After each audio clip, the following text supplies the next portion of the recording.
Obviously, you guys spent a load part of your lives together on making this show. Which one of the three was kind of most emotional about, coming back and doing it, or you all kind of, you kept your cool?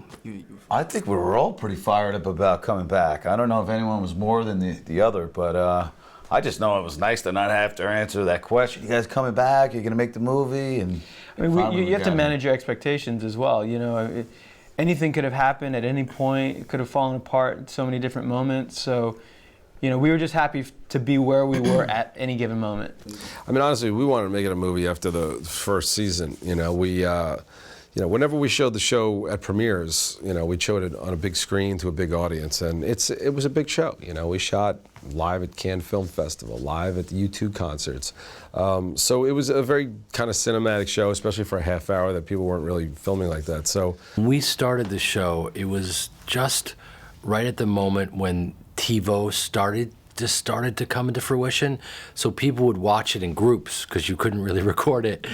And once that started happening, and once people started saying, "Hey man, can we come over on Sunday night and watch Entourage?" I was like, wow, it's starting to really catch on. I think fans love the cameos that you guys have on the show.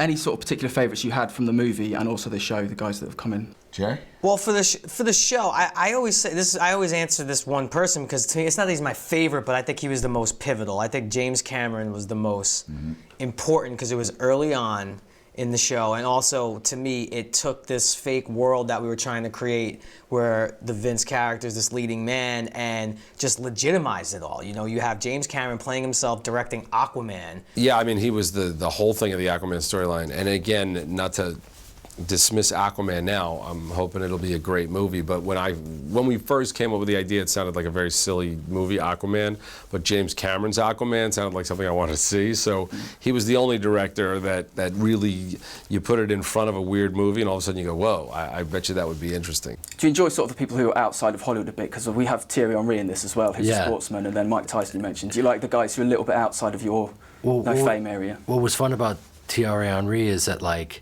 I remember I would say, "Hey man, why don't you say this?" And he was just so up for anything. And so, I said, we could just, I hear you're gonna, teach my son's soccer team, and I said you should say, I can't because I want to fuck all the soccer mommies, so it's gonna be too distracting. And he was just like, "Oh, sure, whatever." Have you got most of the guys and girls you've gone after for cameos, or is there a big gets out there that you still have? There's always gets. I mean, I always talk about I try to get Jimmy Page, which I try to get him like season 2, 3, but we didn't get him. But we ultimately got going to California, playing at the end of the series, Led Zeppelin song. So there's always people. I wanted Russell Crowe on the show. I never got a call back, but that's all right. There's a lot of people we aspire to get, but we've gotten some great ones. A lot of sort of Hollywood stuff at the moment is about shared universes. They talk about Marvel things crossing over. So I'm wondering, with that in mind, any sort of HBO shows that you'd love to kind of cross over with Entourage?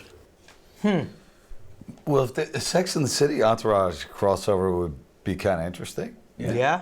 Sopranos Entourage. I was just going to say that too. Unfortunately, I know, James Gandolfini has passed on, but I always thought that would have been a cool crossover. I don't know what the crossover would be. I would kill to have some Game of Thrones thing or something, but I don't know. Maybe Vince could do an episode of Game of Thrones, or drama could, but but other than that, I don't know. It was very similar to Viking Quest a little bit. Yeah. Game of Thrones is probably a little better than Viking Quest. Viking Quest was kind of like the cheesy version, but I mean, Game of Thrones is so good, it'd be interesting to see if they ever make a movie. Would you ever go back to TV, or do you think if it's going to continue, it'll be movies that will keep going? No, I don't see it ever going back to TV. I think there's good chance that maybe we could do a second movie. I don't know. It'd be fun to see the guys end up stuck back in Queens freezing again. I don't know. There's all kinds of great ideas floating around.